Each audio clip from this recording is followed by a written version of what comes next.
May He protect us both together. May He nourish us both together. May we work conjointly with great energy. May our study be vigorous and effective. May we not mutually dispute.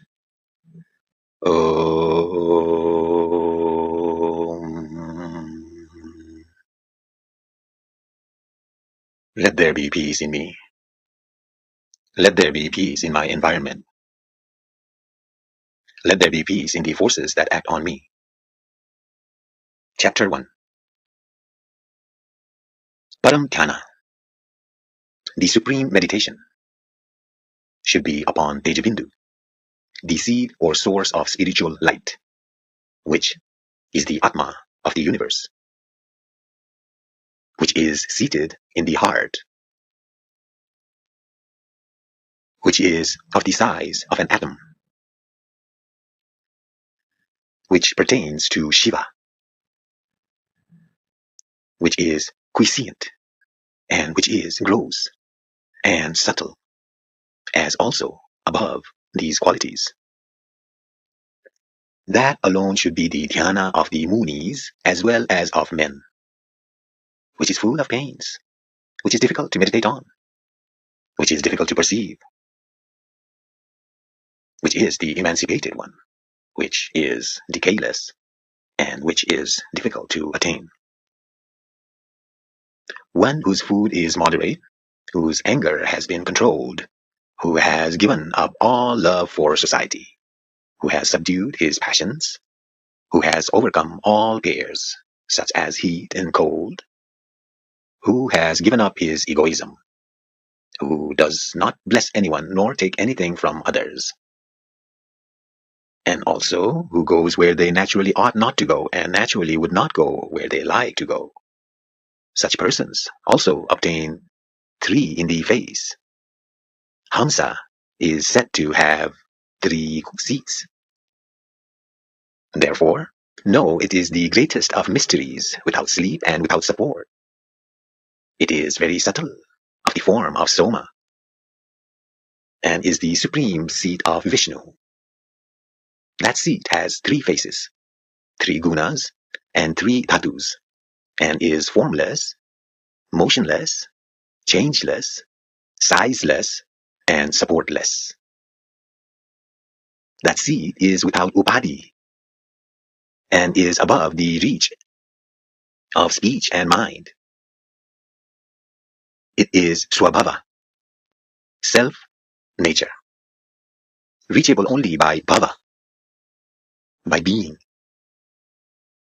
The indestructible seat is associateless, without bliss, beyond mind, difficult to perceive, emancipated and changeless. It should be meditated upon as the liberated, the eternal, the permanent, and the indestructible. It is Brahman, is Adhyatma, the deity presiding as Atma, and is the highest seat of Vishnu. It is inconceivable, of the nature of Chidatma and above the Akasha. It is void and non-void, and beyond the void, and is abiding in the heart. There is in it neither meditation, nor meditator, nor the meditated, nor the non-meditated. It is not the universe. It is the highest space. It is neither supreme, nor above the supreme. It is inconceivable, unknowable, non-truth, and not the highest.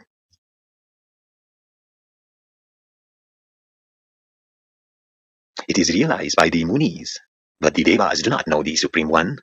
Avarice, delusion, fear, pride, passion, anger, sin, heat, cold, hunger, thirst, thought, and fancy. All these do not exist in it. In it, there is no pride of belonging to the, say, Brahmana caste or Kshatriya caste or nations or nationalities, nor is there the collection of the knot of salvation. In it, There is no fear, no happiness, no pains, neither fame nor disgrace. That which is without these states is the supreme Brahman. Yama, forbiddance. Niyama, religious observance.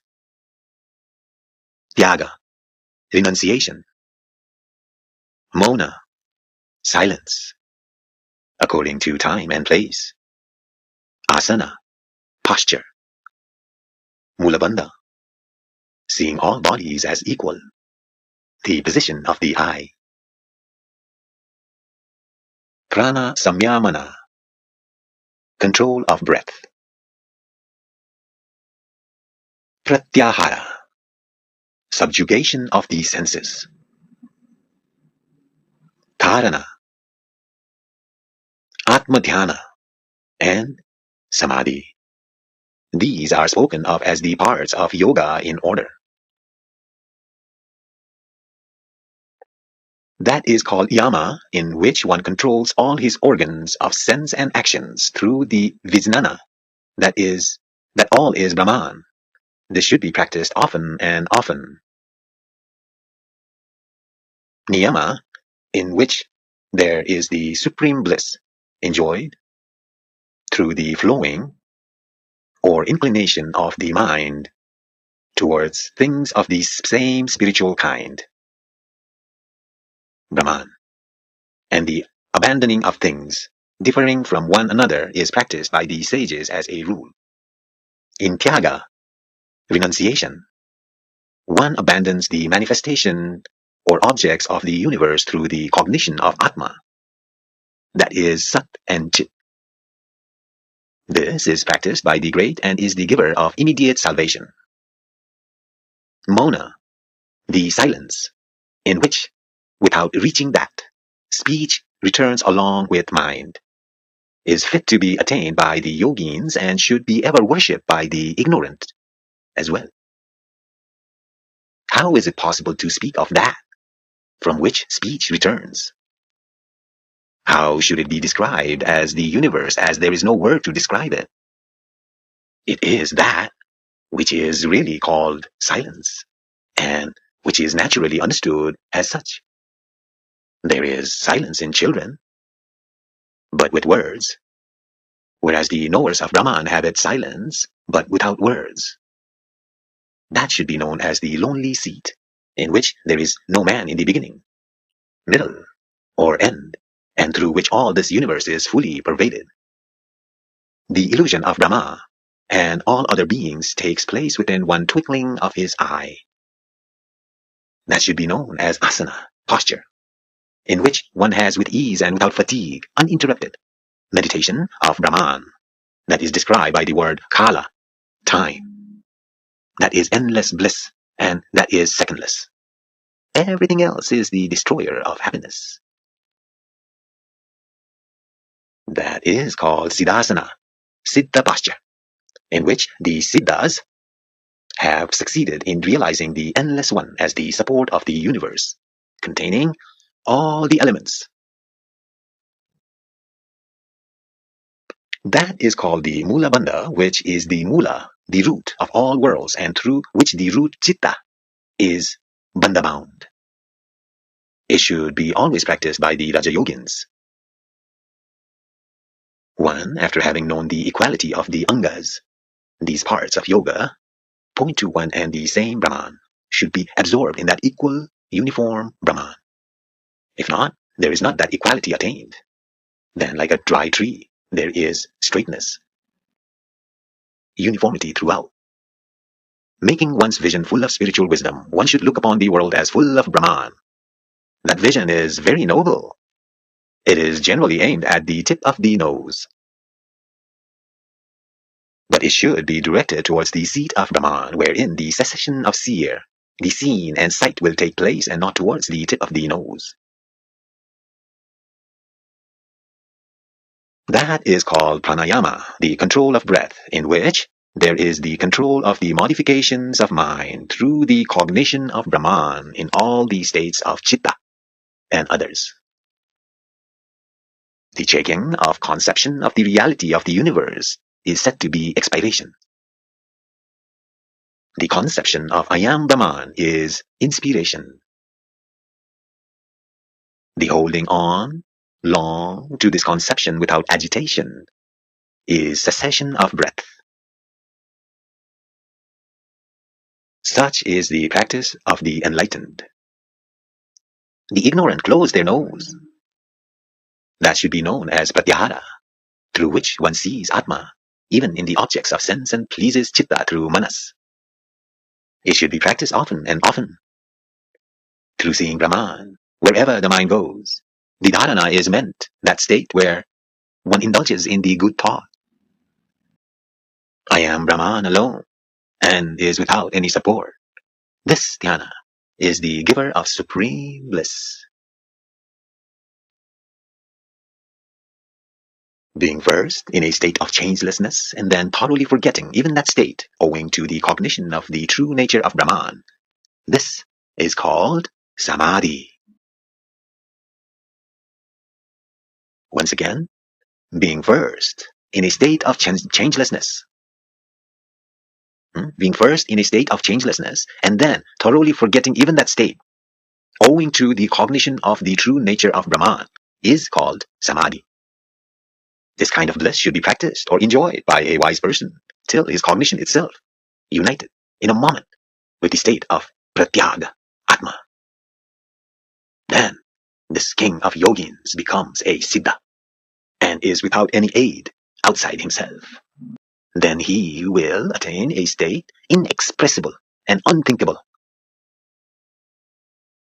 When samadhi is practiced, the following obstacles arise with great force: absence of right inquiry, laziness, inclination to enjoyment, absorption in material object, tamasa, distraction, impatience, sweat, and absent-mindedness. All these obstacles should be overcome by inquirers into Brahman. Through bhava vrittis, worldly thoughts, one gets into them. Through sunya vrittis, void or empty thoughts, one gets into them. But through the vrittis of Brahman, one gets fullness. Therefore, one should develop fullness through this means of Brahman. He who abandons this vritti of Brahman, which is very purifying and supreme, that man lives in vain like a beast. But he who understands this vritti of Brahman, and having understood it makes advances in it, becomes a good and blessed person, deserving to be worshipped by the three worlds. Those who are greatly developed through the ripening of their past karmas attain the state of Brahman. Others are simply reciters of words. Those who are clever in arguments about Brahman, but are without the action pertaining to Brahman, and who are greatly attached to the world, those certainly are born again and again in this world through their ajnana. The former never remain, even for half a moment, without the vritti of Brahman, like Brahma and others, Sanaka, Sukha, and others. When a cause is subject to changes, it is an effect must also have its cause. When the cause ceases to exist in truth, the effect perishes through right discrimination. Then that substance or principle, which is beyond the scope of words, remains pure. After that, vritti jnana arises in their purified mind. Through meditation with transcendental energy, then arises a firm certitude. After reducing the visibility into the invisible state, one should see everything as Brahman. The wise should ever stay in bliss with their understanding full of the essence of Chit. Thus ends the first chapter. Chapter 2. Then the Kumara asked Shiva, "Please explain to me the nature of Chinmatra, that is the partless, non-dual essence." The great Shiva replied, "The partless, non-dual essence is the visible. It is the world. It is the existence. It is the self. It is mantra. It is action. It is spiritual wisdom. It is water. It is earth. It is Akasha. It is the books. It is the three Vedas. It is the Brahman. It is the religious vow. It is Jiva. It is Aja, the unborn. It is Brahma. It is Vishnu. It is Rudra. It is I. It is Atma. It is the Guru. It is the aim. It is sacrifice. It is the body. It is manas. It is chitta. It is happiness. It is vidya. It is the undifferentiated. It is the eternal. It is the supreme. It is everything. Oh, six-faced one. Different from it, there is nothing. None, none but it. It is I. It is gross. It is subtle. It is knowable. It is Tao. It is the mysterious. It is the knower. It is existence. It is mother. It is father. It is brother. It is husband. It is Sutra, Atma. It is Virat. It is the body. It is the head. It is the eternal, internal. It is the external. It is fool. It is nectar. It is Gotra, clan. It is Griha, the house. It is the preservable. It is the moon. It is the stairs and stars. It is the sun. It is the holy seat. It is forgiveness. It is patience. It is the gunas. It is the witness. It is a friend. It is a relative. It is an ally. It is the king, town, kingdom, and subjects. It is Om, Japa, meditation, the seat, the one worthy to be taken in, the heart, the Jyotis, Swarga, heaven, and self. All the partless and non-dual essence should be regarded as Chinmatra. Chinmatra alone is the absolute consciousness. And this partless non-dual essence alone is the real essence. All having consciousness alone, except those having changes, are Chinmatra. All this is Chinmatra. He is Chinmaya. The state of Atman is known as Chinmatra and the partless non-dual essence. The whole world is Chinmatra. Your state and my state are Chinmatra. Akasha, earth, water, Vayu, Agni, Brahma, Vishnu, Shiva, all else that exist or do not are Chinmatra. That which is the partless non-dual essence is Chinmatra. All the past, present, and future are Chinmatra. Substance and time are Chinmatra. Knowledge and the knowable are Chinmatra. The knower is Chinmatra. Everything is Chinmatra. Every speech is Chinmatra. Whatever else is Chinmatra. Asat and Sat are Chinmatra. The beginning and end are Chinmatra. That which is in the beginning and end is Chinmatra ever. The Guru and the disciple are Chinmatra. If the seer and the seen are Chinmatra, then they are always Chinmaya. All things wondrous are Chinmatra. The gross body is Chinmatra, as also subtle and casual bodies. There is nothing beyond Chinmatra. I and thou are Chinmatra. Form and non-form are Chinmatra. Virtue and vice are Chinmatra. The body is a symbol of Chinmatra. Sankalpa, knowing, mantra, and others, the gods invoked in mantras. The gods presiding over the 8 quarters, the phenomenal and the supreme Brahman are nothing but Chinmatra. There is nothing without Chinmatra. Maya is nothing without Chinmatra. Puja, worship, is nothing without Chinmatra. Meditation, truth, sheets, and others, the 8 vasus, silence, non-silence, and indifference to objects are nothing without Chinmatra. Everything is from Chinmatra. Whatever is seen, and however seen, it is Chinmatra so far. Whatever exists and however distant is Chinmatra. Whatever elements exist, whatever is perceived, and whatever is Vedanta, all these are Chinmatra. Without Chinmatra, there is no motion, no moksha, and no goal aimed at. Everything is Chinmatra. Brahman, that is the partless non-dual essence, is known to be nothing but Chinmatra. Thou, O Lord, art the partless non-dual essence stated in the books, in me, in thee, and in the ruler.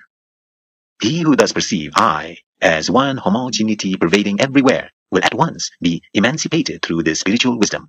He is his own guru with this profound spiritual wisdom. Thus ends the 2nd chapter.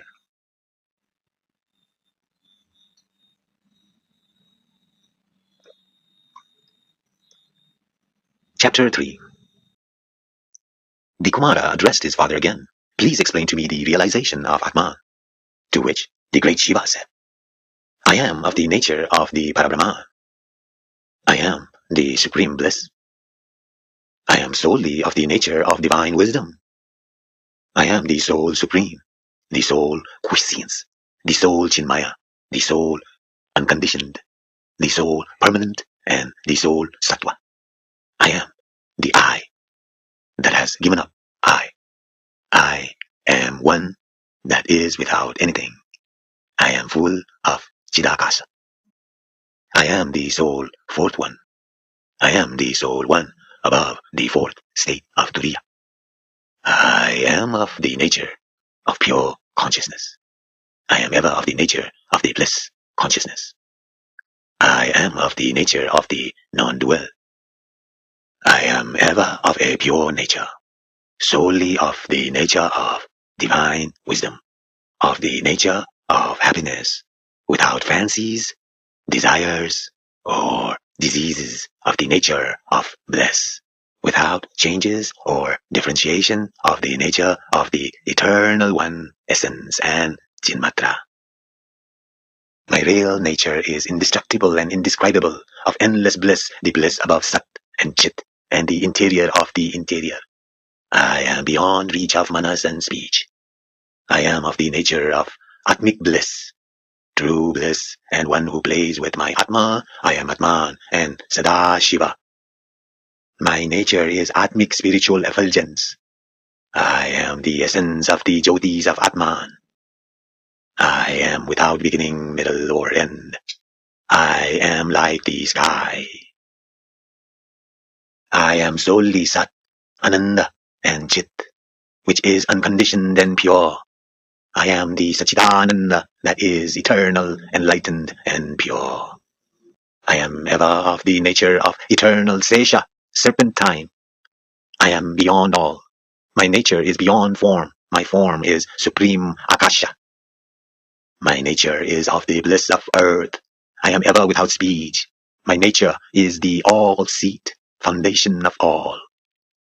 I am ever replete with consciousness, without the attachment of body, without thought, without the modifications of Chitta, the soul essence of Chidatma, beyond the visibility of all and of the form of vision.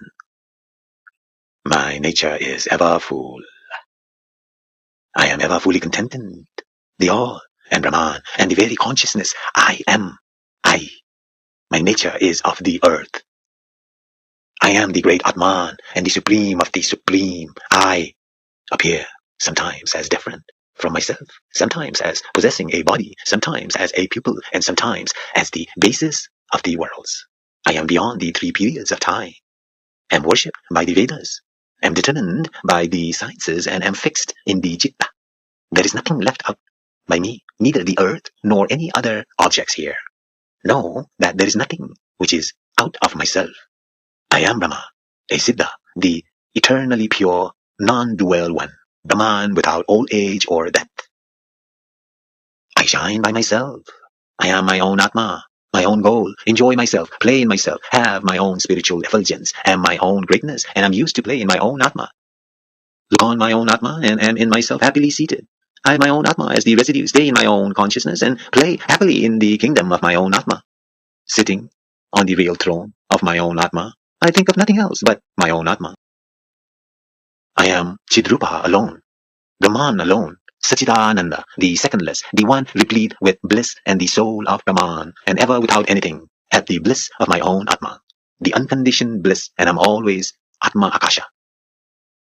I alone am in the heart like Chit Aditya, the consciousness sun. I am content in my own Atma, have no form or no decay, am without the number one, have the nature of an unconditioned and emancipated one, and I am subtler than Akasha. I am without the existence of beginning or end, of the nature of the all-illuminating, the bliss greater than the great, of the soul nature of Sat, of the nature of pure moksha, of the nature of truth and bliss, full of spiritual wisdom and bliss, of the nature of wisdom alone, and of the nature of Satchidananda. All this is Brahman alone. There is none other than Brahman, and that is I. I am Brahman, and that is Sat and bliss and the ancient. The word thou and the word that are not different from me. I am of the nature of consciousness. I am alone the great Shiva. I am beyond the nature of existence. I am of the nature of happiness. As there is nothing that can witness me, I am without the state of witness. Being purely of nature of Brahman, I am the eternal Atman. I alone am the Adisesha, the primeval Sesha. I am alone the Sesha. I am without name and form, of the nature of bliss, of the nature of being unperceivable by the senses, and of the nature of all beings. I have neither bondage nor salvation. I am of the form of eternal bliss. I am the primeval consciousness alone, the partless and non-dual essence, beyond reach of speech and mind, of the nature of bliss everywhere, of the nature of fullness everywhere, of the nature of earthly bliss, of the nature of contentment everywhere, the supreme nectary essence, and the one and the secondless Sat, Brahman. There is no doubt of it. I am of the nature of all void. I am the one that is given out by the Vedas. I am of the nature of the emancipated and emancipation, of nirvanic bliss, of truth and wisdom, of Sat alone and bliss, of the one beyond the fourth, of one without fancy, and ever of the nature of Aja, the unborn. I am without passion or faults. I am pure, the enlightened, the eternal, the all-pervading, and of nature of the significance of Om, of the spotless, and of Chit. I am neither existing nor non-existing. I am not of the nature of anything. I am of the nature of the actionless. I am without parts. I have no semblance, no manas, no sense, no buddhi, no change, none of the three bodies, neither the waking, dreaming, or dreamless sleeping states. I am neither of the nature of the three pains nor of the three desires. I have neither sravana nor manana in Chidatma in order to attain salvation. There is nothing like me or unlike me. There is nothing within me. I have none of the three bodies. The nature of manas is unreal. The nature of buddhi is unreal. The nature of aham, the I, is unreal. But I am the unconditioned, the permanent, and the unborn. The three bodies are unreal.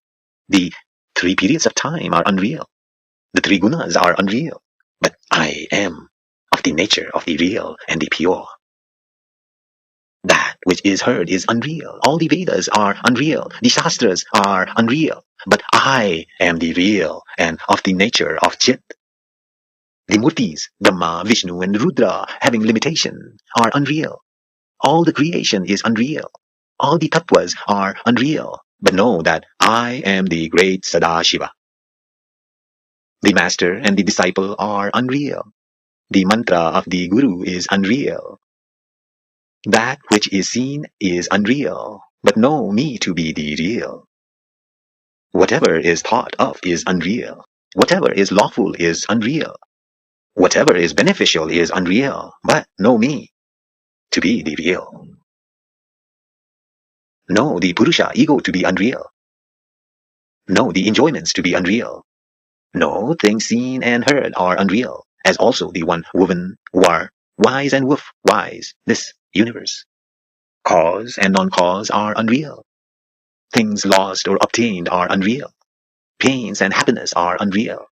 All and none, all are unreal. Gain and loss are unreal. Victory and defeat are unreal. All the sound, all the touch, all the forms, all the taste, all the smell, and all ajnana are unreal. Everything is always unreal. The mundane existence, it's unreal. All the gunas are unreal. I am of the nature of Sat.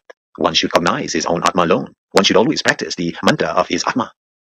The mantra Aham Brahmasmi, I am Brahma, removes all the sins of sight, destroys all other mantras, destroys all the sins of body and birth, the news of yama, the pains of duality, the thought of difference, the pains of thought, the disease of buddhi, the bondage of chitta, all diseases, all griefs and passions instantaneously, the power of anger, the modifications of chitta, sankalpa, crores and millions of sins, all actions, and the ajnana of Atma.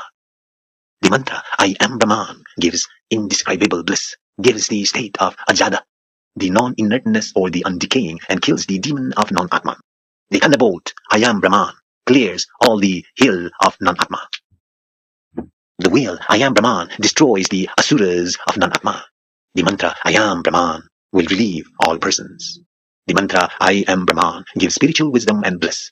There are 7 crores of great mantras, and there are vratas, vows, of or yielding hundreds and crores of births. Having given up all other mantras, one should ever practice this mantra. He obtains at once salvation, and there is not even a particle of doubt about it. Thus ends the 3rd chapter. Chapter 4.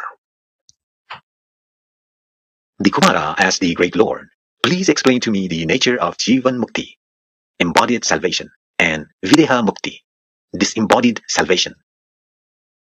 To which the great Shiva replied, I am Chidatma.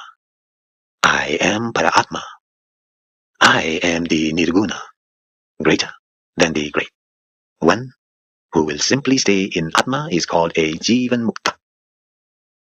He who realizes I am beyond the three bodies, I am the pure consciousness, and I am Brahman, is said to be a Jivan Mukta. He is said to be a Jivan Mukta who realizes I am of the nature of the blissful and of the supreme bliss, and I have neither body nor any other thing except the certitude I am Brahman alone. He is said to be a Jivan Mukta who has not at all got the I in myself, but who stays in Chinmatra, the absolute consciousness alone, whose interior is consciousness alone, who is only of the nature of Chinmatra, whose Atma is of the nature of the all-full, who has Atma left over in all, who is devoted to bliss, who is undifferentiated, who is all full of the nature of consciousness, whose Atma is of the nature of pure consciousness, who has given up all affinities for objects, who has unconditioned bliss, whose Atma is tranquil, who has got no other thought than itself, and who is devoid of the thought of the existence of anything. He is said to be a Jivan Mukta who realizes, I have no chitta, no buddhi, no amkara, no sense, no body at any time, no pranas, no maya, no passion, no anger. I am the great. I have nothing of these objects or of the world, and I have no sin, no characteristics, no eye, no manas, no ear, no nose, no tongue, no hand, no waking, no dreaming, or casual state in the least or the fourth state. He is said to be a Jivan Mukta who realizes all this is not mind. I have no time, no space, no object, no thought, no snana, no bathing, no sandhyas, no deity, no place, no sacred places, no worship, no spiritual wisdom, no seed, no relative, no birth, no speech, no wealth, no virtue, no vice, no duty, no auspiciousness, no jiva, not even the three worlds, no salvation, no duality, no Vedas, no mandatory rules, no proximity, no distance, no knowledge, no secrecy, no guru, no disciple, no diminution, no excess, no Brahma, no Vishnu, no Rudra, no moon, no earth, no water, no Vayu, no Akasha, no Agni, no clan, no Laksha, no mundane existence, no meditator, no object of meditation, no man's, no cold, no heat, no thirst, no anger, no hunger, no friend, no foe, no illusion, no victory, no past, present, or future, no quarters, nothing to be said or heard in the least, nothing to be gone to or attained, nothing to be contemplated, enjoyed, or remembered. No enjoyment, no desire, no yoga, no absorption, no garrulity, no quietude, no bondage, no love, no joy, no instant joy, no hugeness, no smallness, neither length nor shortness, neither increase nor decrease, neither adhyaropa, illusory attribution, nor apavada, withdrawal of that conception. No oneness, no manyness, no blindness, no dullness, no skill, no flesh, no blood, no lymph, no skin, no marrow, no bone, no skin, none of these seven dhatus, no whiteness, no redness, no blueness, no heat, no gain, neither importance nor non-importance, no delusion, no perseverance, no perseverance, no mystery, no race, nothing to be abandoned or received, nothing to be laughed at. No policy, no religious vow, no fault, no bewilderments, no happiness, neither knower nor knowledge nor the knowable, no self, nothing belonging to you or to me, neither you nor I, and neither old age nor youth nor manhood. But I am certainly Brahman. I am certainly Brahman. I am Chit. I am Chit. He is said to be a Jivan Mukta who cognizes I am Brahman alone. I am Chit alone. I am the Supreme. No doubt needs to be entertained about this. I am Hamsa itself. I remain of my own will. I can see myself through myself. I reign happy in the kingdom of Atman and enjoy in myself the bliss of my own Atman. He is a Jivan Mukta who is himself, the foremost and the one undoubted person who is himself the Lord and rests in his own self. He is a Videha Mukta who has become Brahman, whose Atma has attained quiescence, who is of the nature of Brahmic bliss, who is happy, who is of a pure nature, and who is a great Muni, observer of silence. He is Vidyamukta who remains in Chinmatra alone without even thinking thus.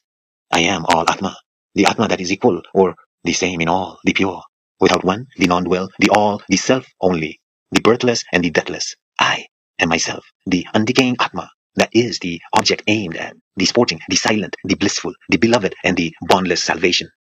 I am Brahma alone. I am Chit alone. He is a Videha Mukta who, having abandoned the thought, I alone am the Brahman, is filled with bliss. He is a Vidyamukta who, having given up the certainty of the existence or non-existence of all objects, is pure Chidananda, the consciousness bliss, who, having abandoned the thought, I am Brahman, or I am not Brahman, does not mingle his Atma with anything, anywhere, or at any time, who is ever silent, with the silence of Satya, who does nothing, who is gone beyond gunas, whose Atma has become the all, the great, and the purifier of the elements, who does not cognize the change of time, matter, place, himself, or other differences, who does not see the difference of I, thou, this, or that, who being of the nature of time is yet without it, without Atma is void, subtle, and universal, but yet without them, whose Atma is divine, and yet without devas, whose Atma is miserable, and yet without measure, whose Atma is without inertness and within everyone, whose Atma is devoid of any sankalpa, who thinks always, I am Chinmatra, I am simply Paramatman, I am only of the nature of spiritual wisdom, I am only of the nature of Sat, I am afraid of nothing in this world, and who is without the conception of devas, Vedas, and sciences. All this is consciousness, and regards all as void. He is a Vidyahamukta who has realized himself to be Chaitanya alone, who is remaining at ease in the pleasure garden of his own Atman, whose Atman is of an eliminatable nature, who is without conception of the small and the great, and who is the fourth of the fourth state and the supreme bliss. He is Videha Mukta, whose Atma is nameless and formless, who is the great spiritual wisdom of the nature of bliss and of the nature of the state beyond Turiya, who is neither auspicious nor inauspicious, who has yoga as his Atma, whose Atma is associated with yoga, who is free from bondage or freedom, without guna or non-guna, without space, time, without the witnessable and the witness, without the small or the great, and without the cognition of the universe or even the cognition of the nature of Brahman, but who finds his spiritual effulgence in his own nature, who finds bliss in himself, whose bliss is beyond the scope of words and mind, and whose thought is beyond the beyond. He is said to be a Vidyamukta who has gone beyond or mastered quiet, the modifications of Chitta, who illumines such modifications and whose Atma is without any modifications at all. In that case, he is neither embodied nor disembodied. If such a thought is entertained even for a moment, then he is surrounded in thought by all. He is Vidyamukta, whose external Atma invisible to others is the supreme bliss aiming at the highest Vedanta, who drinks of the juice of the nectar of Brahman, who has the nectar of Brahman as medicine, who is devoted to the juice of the nectar of Brahman, who is immersed in that juice, who has the beneficent worship of the Brahmic bliss, who is not satisfied with the juice of the nectar of Brahman, who realizes Brahmic bliss, who cognizes the Shiva bliss in Brahmic bliss, who has the effulgence of the essence of Brahmic bliss, who has become one with it, who lives in the household of Brahmic bliss, has mounted the car of Brahmic bliss, who has an imponderable chit being one with it, who is supporting all, being full of it, who associates with me having it, who stays in Atma having that bliss, and who thinks all this is of the nature of Atman. There is nothing else besides Atman. All is Atman. I am Atman, the great Atman, the supreme Atma, and Atma of the form of bliss. He who thinks my nature is full, I am the great Atman, I am the all-contendent and the permanent Atman, I am the Atman pervading the heart of all, which is not stained by anything, but which has no Atman. I am the Atman whose nature is changeless. I am the quiescent Atman, and I am the many Atman. He who thinks not think this is Jivatma and that is Paramatma, whose Atma is of the nature of the emancipated and the non-emancipated, but without emancipation or bondage, whose Atma is of the nature of the dual and the non-dual one, but without duality and non-duality, whose Atma is of nature of the all and the non-all, but without them, whose Atma is of the nature of the happiness arising from objects obtained and enjoyed, but without it, and who is devoid of any sankalpa. Such a man is a videha mukta. He whose Atma is partless, stainless, enlightened Purusha, without bliss, of the nature of the nectar, of the nature of the three periods of time, but without them, whose Atman is entire and non-measurable, being subject to proof true without proof, whose Atman is the eternal and the witness, but without eternality and witness, whose Atma is of the nature of the secondless, but who is the self-shining one without a second, whose Atma cannot be measured by Vidya and Avidya, but without them, whose Atma is without conditionness or unconditionedness, who is without this or the higher worlds, whose Atma is without these six things beginning with Sama, who is without the qualifications of the aspirant after salvation, whose Atma is without gross, subtle, casual, and fourth bodies, and without the Ana, Prana, Manas, and Vijnana sheets, whose Atma is of the nature of Ananda, bliss sheet, but without five sheets, whose Atman is of nature of Nirvikalpa, is devoid of Sankalpa, without the characteristics of the visible or the audible, and of the nature of void, owing to unceasing Samadhi, who is without beginning, middle, or end, whose Atma is devoid of the word Prajna, who is without the idea I am Brahman, whose Atma is devoid of the thought of thou art, who is without the thought of this is Atman, whose Atma is devoid of that which is described by Om, who is above the reach of any speech or the three states and is indestructible, and the Chidatma, whose Atma is not the one which can be known by Atman, and whose Atman has neither light nor darkness. Such a person is a Videha Mukta. Look only upon Atman. Know it as your own. Enjoy your Atman, yourself, and stay in peace. O six-faced one, be content in your own Atma, be wandering in your own Atman, and be enjoying your own Atman. Then you will attain Vidya Mukti. Thus ends the fourth chapter. Chapter 5.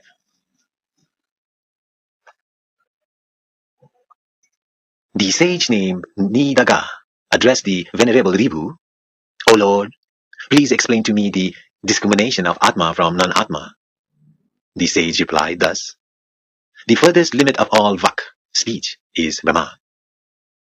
The furthest limit to all thoughts is the Guru.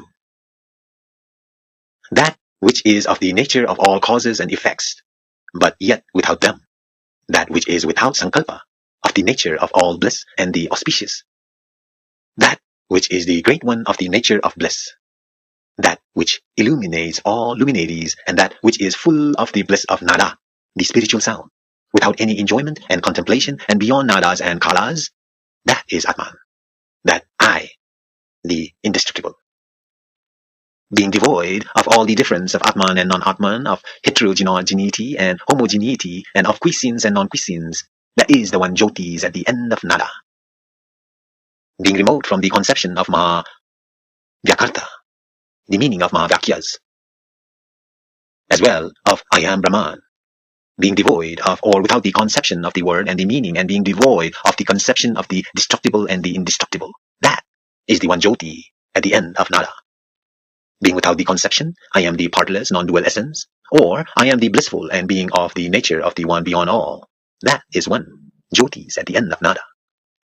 He who is devoid of the significance of Atman and devoid of Satchidananda, he is alone Atma, the eternal. He who is undefinable and unreachable by the words of the Vedas, who has neither externals nor internals, and whose symbol is either the universe or Brahman, he is undoubtedly Atman. He who has no body, nor is a jiva made up of the elements and their compounds, who has neither form nor name, neither the enjoyable nor the enjoyer, neither sat nor asat, neither preservation nor regeneration, neither guna nor non-guna, that is undoubtedly my Atman. He who has neither the described nor description, neither sravana nor manana, neither guru nor disciple, neither the world of the devas nor the asuras, neither duty nor non-duty, neither the immaculate nor non-immaculate, neither time nor non-time, neither certainly nor doubt, neither mantra nor non-mantra, neither science nor non-science, neither the seer nor the sight which is subtle, nor the nectar of time, that is Atman. Rest assured that non-Atman is a misnomer. There is no manas as non-Atman. There is no world as non-Atman. Owing to the absence of all sankalpas and to the giving up of all actions, Brahman alone remains, and there is no non-Atman. being devoid of the three bodies, the three periods of time, the three gunas of jiva, the three pains and the three worlds, and following these saying all is Brahman? No, that there is nothing to be known through the absence of chitta.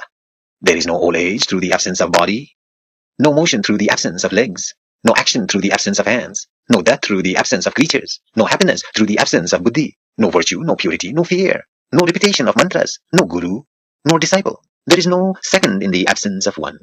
Where there is not the second, there is not the first. Where there is truth alone, there is no non-truth possible. Where there is non-truth alone, there is no truth possible. If you regard a thing auspicious as inauspicious, then auspiciousness is desired as separate from inauspiciousness.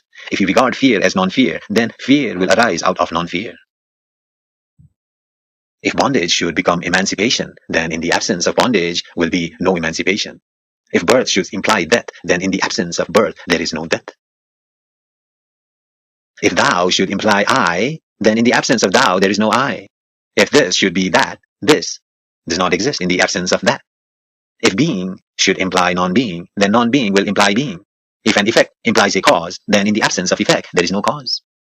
If duality implies non-duality, then in the absence of duality there is no non-duality. If there should be the seen, then there is the I. In the absence of the seen, there is no I.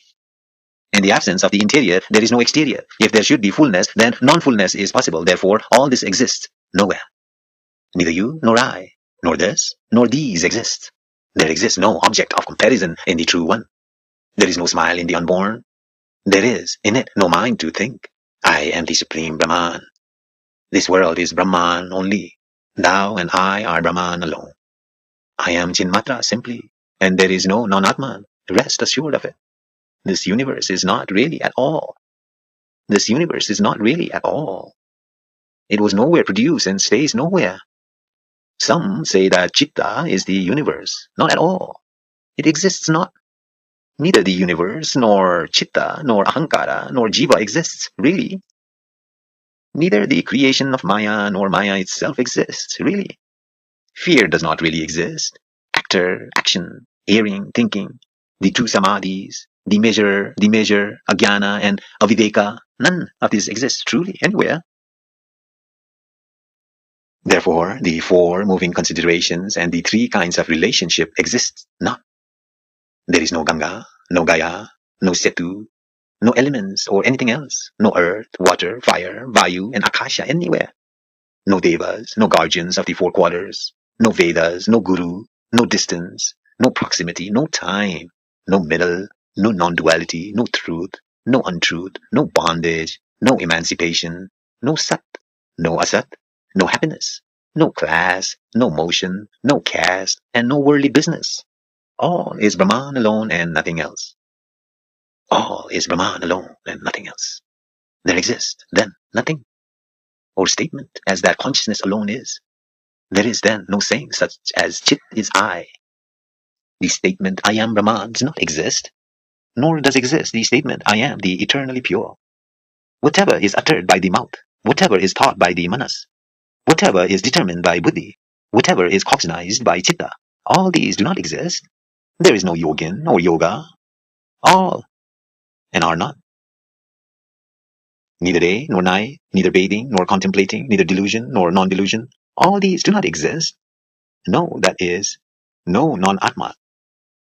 The Vedas, sciences, Puranas, cause and effect, Ishvara and the world and the elements and the mankind, all these are unreal. There is no doubt of it.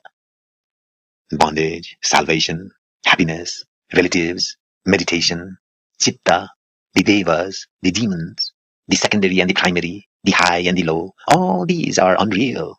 There is no doubt about it. Whatever is uttered by the mouth, whatever is willed by sankalpa, whatever is thought by manas, all these are unreal. There is no doubt about it. Whatever is determined by the buddhi, whatever is cognized by chitta, whatever is discussed by the religious books, whatever is seen by the eye and heard by the ears, and whatever exists as sat, as also the ear, the eye, and the limbs, all these are unreal. Whatever is described as such and such, whatever is thought and so, all the existing thoughts such as thou art I, that is this, and he is I, and whatever happens in moksha, And also all sankalpas, delusions, illusory attributions, mysteries, and all the diversities of enjoyment and sin, all these do not exist. So is also non-Atman. Mine and thine, my and thy, for me and for thee, by me and by thee, all these are unreal. The statement that Vishnu is the preserver, Brahma is the creator, Rudra is the destroyer, know that these undoubtedly are false. Bathing, utterings of mantras, japas, the religious austerities, homa, sacrifice, study of the Vedas, worship of the devas, mantra, tantra, association with the good, the unfolding of the false of the gunas, the working of the internal organ, the result of avidya and the many crores of mundane eggs, all these are unreal. Whatever is spoken of as true according to the verdicts of all teachers, whatever is seen in the world and whatever exists, all these are unreal. Whatever is uttered by words, whatever is ascertained, spoken, enjoyed, given, or done by anyone, whatever action is done, good or bad, whatever is done as truth, know all these to be unreal. Thou alone art the transcendental Atma and the supreme Guru of the form of Akasha, which is devoid of fitness for it and of the nature of all creatures. Thou art Brahman, there is no doubt of it. Thou art time, and thou art Brahman, that is ever and imponderable. Thou art everywhere, of all forms and full of consciousness. Thou art the truth. Thou art one that has mastered the siddhis, and thou art the ancient, the emancipated, emancipation, the nectar of bliss, the God, the quiescent, the diseaseless, Brahman, the full and greater than the great. Thou art impartial, Sat, and the ancient knowledge, recognized by the words truth. Thou art devoid of all parts. Thou art the ever-existing. Thou appearest as Brahma, Rudra, Indra. Thou art above the illusion of the universe. Thou shinest in all elements. Thou art without sankalpa in the all. Thou art known by means of the underlying meaning of end scriptures. Thou art ever content and ever happily seated in thyself. Thou art without motion in all things. Thou art without any characteristics in all things. Thou art contemplated by Vishnu and other devas at all times. Thou hast the nature of Chit. Thou art Chit, Chinamatra, unchecked. Thou stayest in Atma itself. Thou art void of everything and without gunas. Thou art bliss, the great, the one secondless, the state of Sat and Asat, the knower, the known, the seer, the nature of Sachidananda, the Lord of Devas, the all-pervading, the deathless, the moving, the motionless, the all and the non-all, with quiescence and non-quiescence. Sat alone, Sat, commonly found in all of the form of Nitya Siddha, the unconditioned developed one, and yet devoid of all siddhis. There is not an atom which thou dost not penetrate, but yet thou art without it. Thou art devoid of existence and non-existence, as also the aim and object aimed at. Thou art changeless, decayless, beyond all nadas, without kala or kashta, the divisions of time, and without Brahma, Vishnu, and Shiva. Thou lookest into the nature of each and art above the nature of each. Thou art immersed in the bliss of self. Thou art the monarch of the kingdom of self, and yet without the conception of self. Thou art of the nature of fullness and incompleteness. There is nothing that thou seest which is not in thyself. Thou dost not stir out of thy nature. Thou actest according to the nature of each. Thou art nothing but the nature of each. Have no doubt, thou art I. This universe and everything in it, whether the seer or the seen, resemblance the horns of a hare, or an illusory.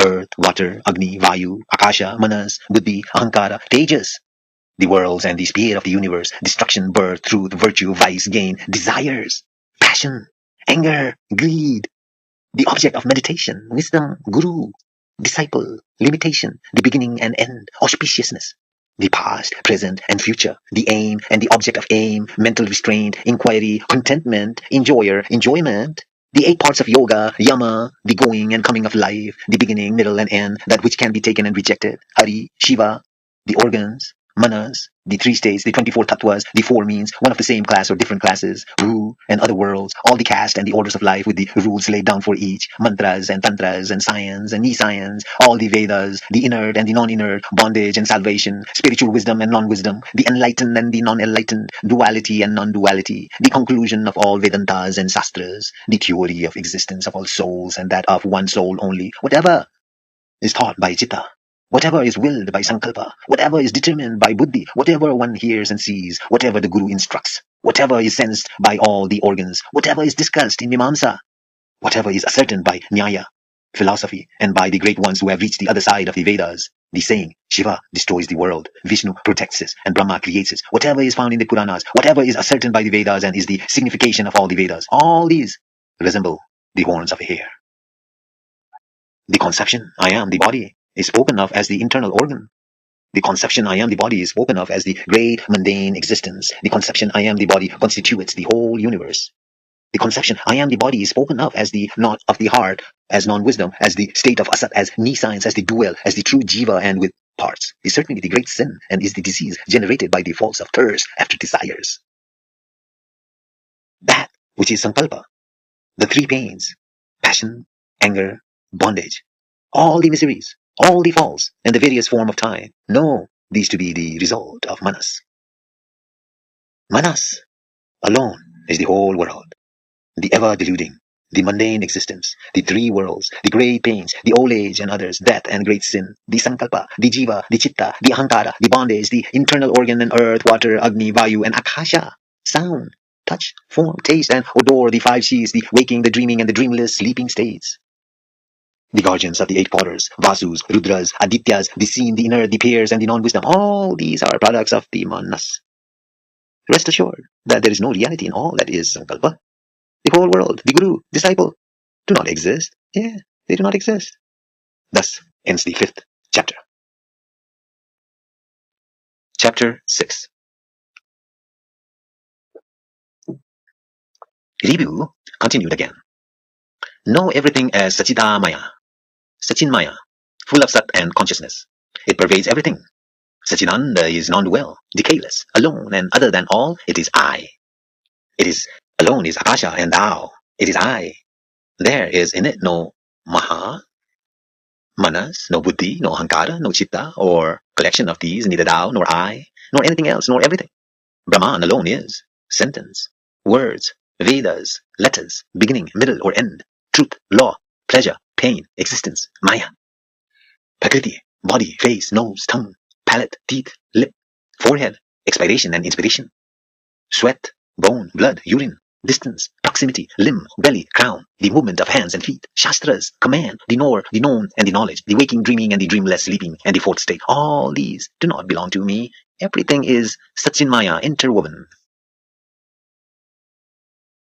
No attributes pertaining to body, elements, and spirit, no Ru, no vision, no Tejasa, no Prajna, no Virat, no Sutratma, no Ishwara, and no going or coming, neither gain nor loss, neither the acceptable nor the rejectable, nor the censurable, nor neither the pure nor the impure, neither the stout nor the lean, no sorrow, time, space, speech, all fear, duality, tree, grass, or mountain, no meditation, no siddhi of yoga, no Brahmana, Kshatriya, or Vaishya, no bird or beast or limb, no greed, delusion, pride, malice, passion, anger, or others, no woman, Shudra, castes, or others, nothing that is eatable and enjoyable, no increase or decrease, no belief in the Vedas, no speech, no worldliness or unworldliness, no transaction, no folly, no measure or measured, no enjoyment or enjoyed, no friend, son, father, mother, sister, no birth or death, no growth, body or I, no emptiness or fullness, no internal organs or mundane existence, no night, no day, no Brahma, Vishnu, or Shiva. No week, fortnight, month, or year, no unsteadiness, no Brahmaloka, Vaikunta, Kailasha, and others, no Swarga, Indra, Agni Loka, Agni, Yamaloka, Yama, Vayuloka, guardians of the world, three worlds, Bhuva, Swaha, Patala, or surface of earth, no science, nescience, Maya, Prakriti, inertness, permanency, transience, destruction, movement, running, object of meditation, bathing, mantra, or object, no adorable object, anointment or sipping with water, no flower, fruit, sandal, light wave before God, praise, prostrations, or circumambulation, no entreaty conceptions of separateness, even oblation of food, offered food, sacrifice, actions, abuse, praise, Gayatri and Sandhi, period of junction such as twilight, no mental state, calamity, evil desire, bad soul, chandala, low caste person, pulkasa, unbearableness, unspeakableness, kirata, hunter, kaitava, demon, partiality, partisanship, ornaments, chief or pride, no manyness, no oneness, durability, triad, tetrad, greatness, smallness, fullness, or delusion, no kaitava, banaras, tapas, clan, family, sutra, greatness, poverty, girl, old woman or widow, no pollution, birth, introversion or illusion, no sacred sentences, identity or the siddhis, anima, etc. Everything being consciousness alone, there is no fault in anything. Everything being of the nature of Sat alone is Satchidananda only. Brahman alone is everything and there is nothing else. So that is I, that is I, that alone is I, that alone is I, that alone is I. The eternal Brahman alone is I. I am Brahman alone without being subject to mundane existence. I am Brahma alone without any manas, any buddhi, organs or body. I am Brahman alone, not perceivable. I am Brahman alone and not Jiva. I am Brahman alone and not liable to change. I am Brahman alone and not inert. I am Brahman alone and have no death. I am Brahman alone and have no pranas. I am Brahman alone and greater than the great. This Brahman, great is Brahman. Truth is Brahman. It is all pervading. Time is Brahman. Kala is Brahman. Happiness is Brahman. It is self-shining. One is Brahman. Two is Brahman. Delusion is Brahman. Sama and others are Brahman. Badness is Brahman. Goodness is Brahman. It is of the form of restrained quiescence, the all-pervading and the all-powerful. The Loka world is Brahman. Guru is Brahman. Disciple is Brahman. It is Sadashiva. That which is before is Brahman. That which will be hereafter is Brahman. Purity is Brahman. Auspiciousness and inauspiciousness are Brahman. Jiva always is Brahman. I am Satchidananda. All are of the nature of Brahman. The universe is said to be of the nature of Brahman. Brahman is itself, Swayam. There is no doubt about it. There is nothing out of itself.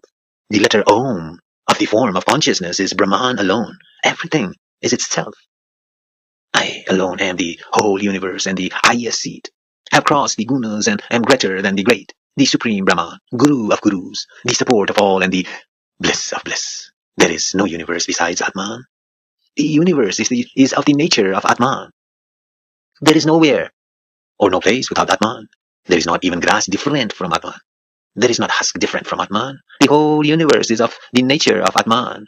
All this is of the nature of Brahman. Asat is not of the nature of Brahman.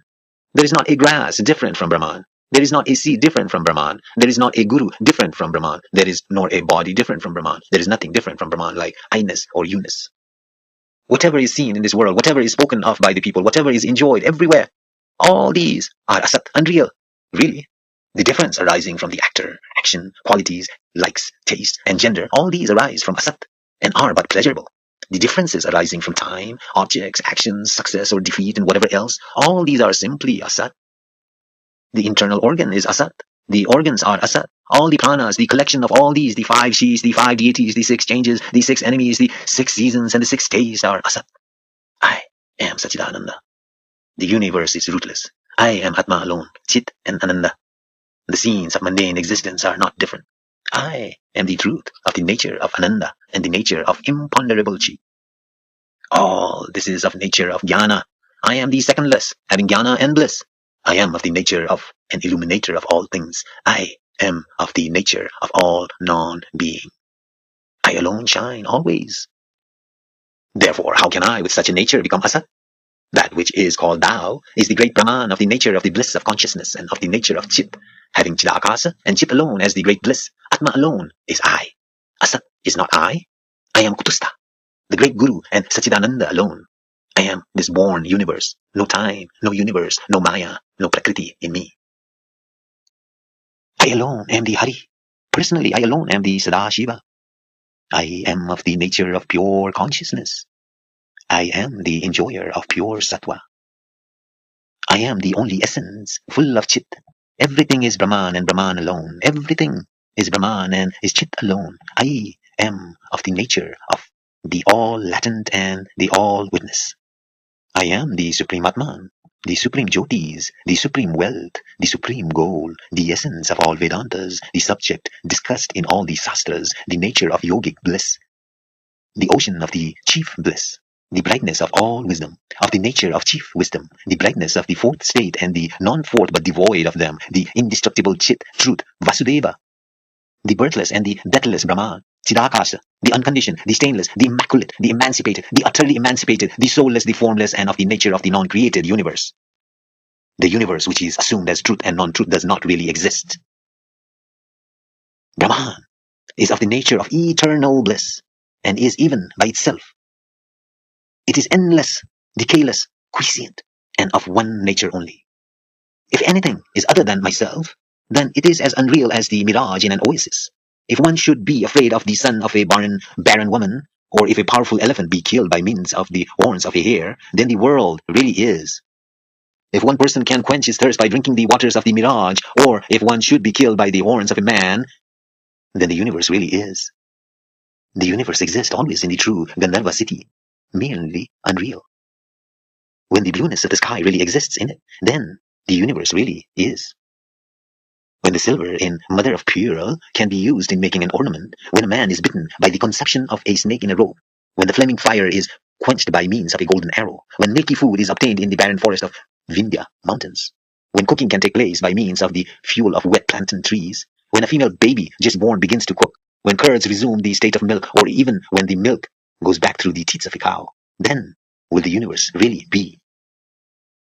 When the dust of the earth shall be produced in the ocean, when the maddened elephant is tied by means of the hair of a tortoise, when mountain Meru is shaken by the thread in the stalk of a lotus, when the ocean is bound by its rows of tides, when the fire flames downwards, when the flame shall become really cold, when the lotus shall grow out of flaming fire, when Indranila, sapphire, arises in the great mountains, when Meru comes and sits in the lotus eye, when a mountain can become the offspring of a black bee, when Meru shall shake, when a lion is killed by goat, when the three worlds can be found in the space of the hollow of an atom, when the fire which burns a straw shall last for a long time, when the object seen in a dream shall come in the waking state, when the current of a river shall stand still of itself, when the delivery of a barren woman shall be fruitful, when the crow shall walk like a swan, when the mule shall fight with a lion, when a great ass shall walk like an elephant, when the full moon shall become a sun, and when Rahu shall abandon the sun and the moon, when a good crop shall arise out of the waste seeds, when the poor shall enjoy the happiness of the rich, when the lion shall be conquered by the bravery of dogs, when the heart of Jnanis is known by the fools,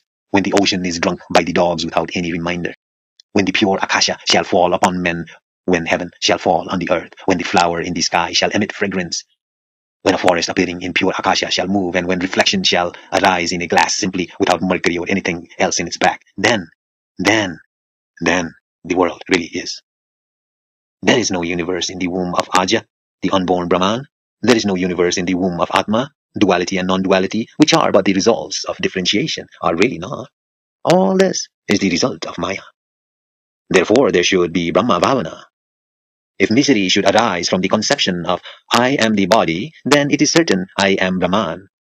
The knot of the heart is the will of Brahman, which cuts asunder the knot of existence. When doubt arises in one, he should have faith in Brahman. That non-dual Brahman, which is eternal and of the form of unconditioned bliss, is the guard of Atman against the chief of the form of non-Atman.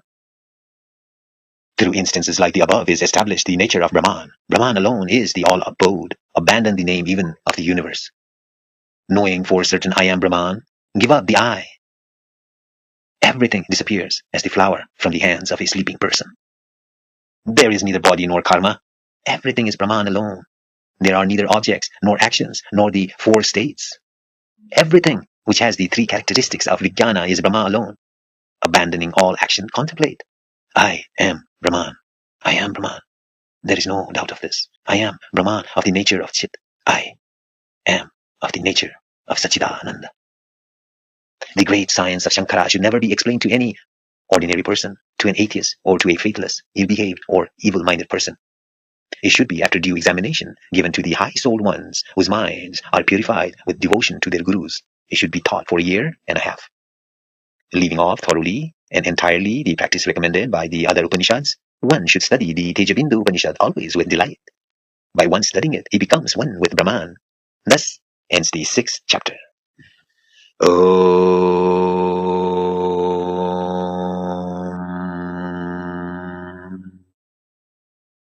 May he protect us both together.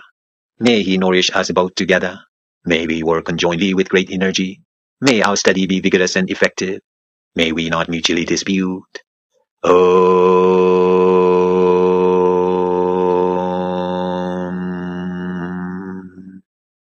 Let there be peace in me. Let there be peace in my environment. Let there be peace in the forces that act on me. Here ends the Tejobindu Upanishad as contained in the Krishna Yajurveda.